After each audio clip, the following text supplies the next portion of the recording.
I was just sitting down to read, and this is just a very chill live. I didn't want to make a video or upload a video, so in case you're interested, join me for a little Bible study.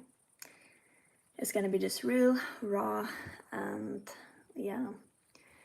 So I was sitting down and I was thinking, like, for a little while, like, I need to read my Bible because I need to be filled, right? And I sit down, and this is my question to you. This is a real, like, thought process of me right now. So we're just talking.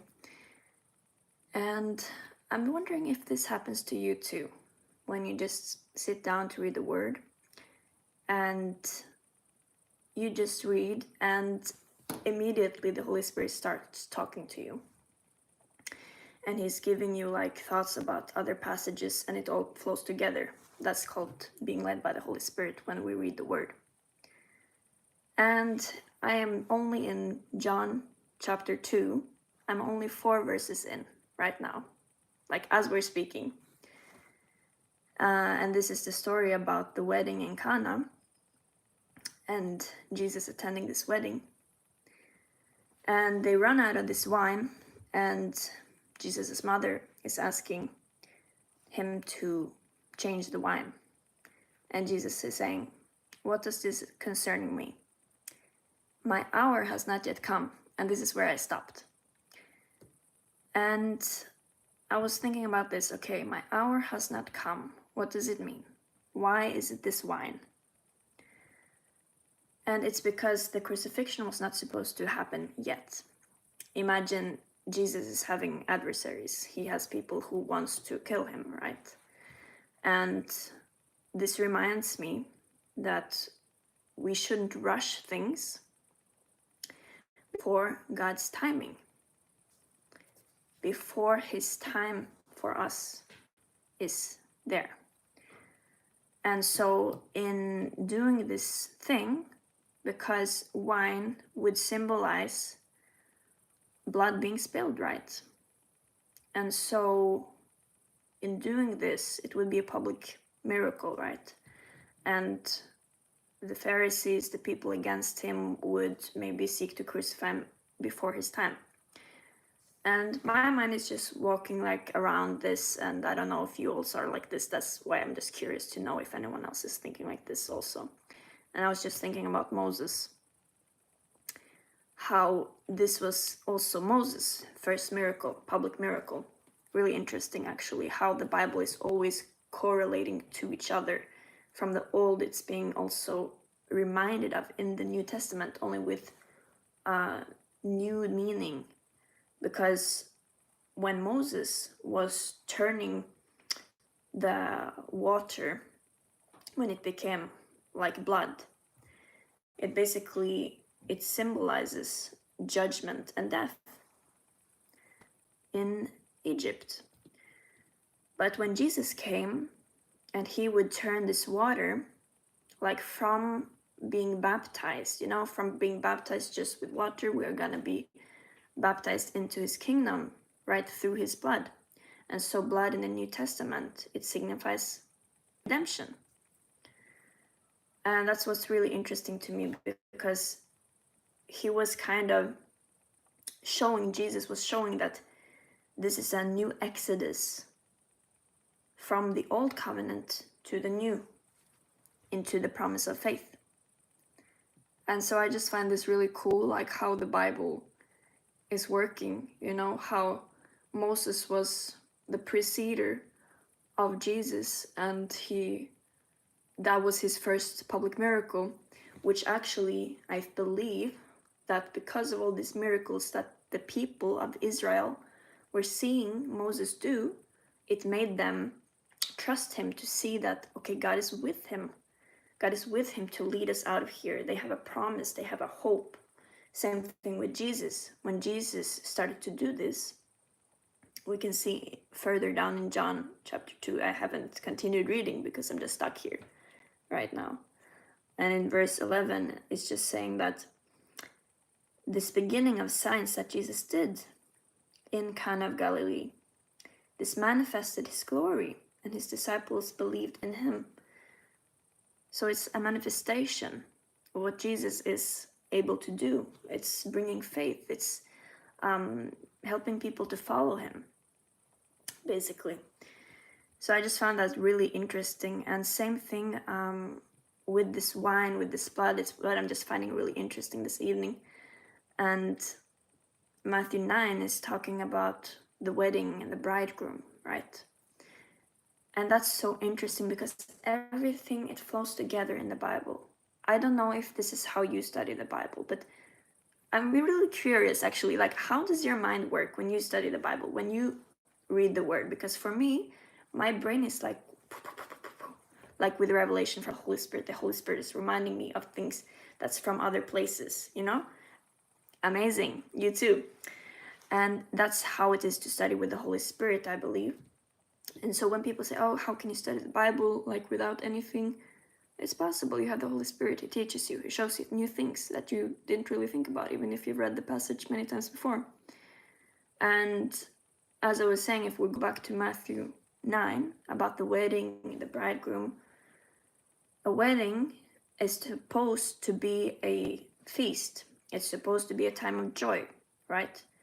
Same thing, we go back to the wedding in Cana. It was a wedding. Jesus was at this wedding. By the way, I would love if Jesus would just show up in my wedding like this. And it's a feast, it's joy. And when this wine is running out, it's a shame for them, right? And they're like, oh no, like we are poor, we cannot give and supply for our guests which are coming here, you know. And he like supplies this so they will not be in shame or whatever. But the point is that in this passage in Matthew, which is talking about the wedding and the bridegroom, and it's talking about like fasting, the Pharisees are asking like, why are not your disciples fasting? And Jesus is telling them that they should fast, but they cannot fast when the bridegroom is with them. That's the thing. But they can fast when he goes away. So there is a time and a place for everything. And that's what we need to be like sensitive with the Lord's timing, to not move ahead of when he tells you to do something, like be obedient. And so further down in Matthew 9, about the wineskins, this is just really interesting for me this evening. The new wine, from what I've understood and read before, not that I know much about wine, is that it expands. It will expand or like pressurize in a container or wherever it's kept. So it puts like pressure against it. And that's why Jesus was saying that you need a new wineskin for this new wine to keep it. You need a new container for this new thing that you received. Like you need a new body for the new faith that you've received. And the reason for this is so it will grow together, right? Because if you have new wine, you put it in the new wineskin, they will both expand together. But if you have new wine and you put it in the old skin, it will be destroyed, it will burst to the brim because there is no more room for expansion. Remember, this wineskin that's old, it's already used. So you need a new container to contain what new has been given you and been poured into you, if that makes sense.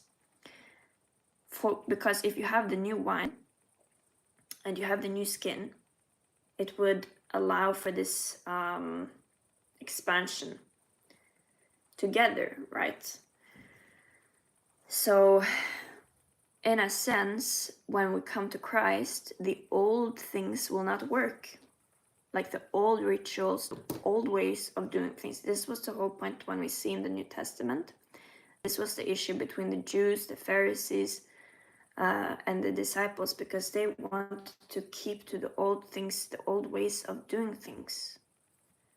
But you cannot mix the old with the new. And old rituals, old laws, they make you inflexible to the move of God, what he wants you to do.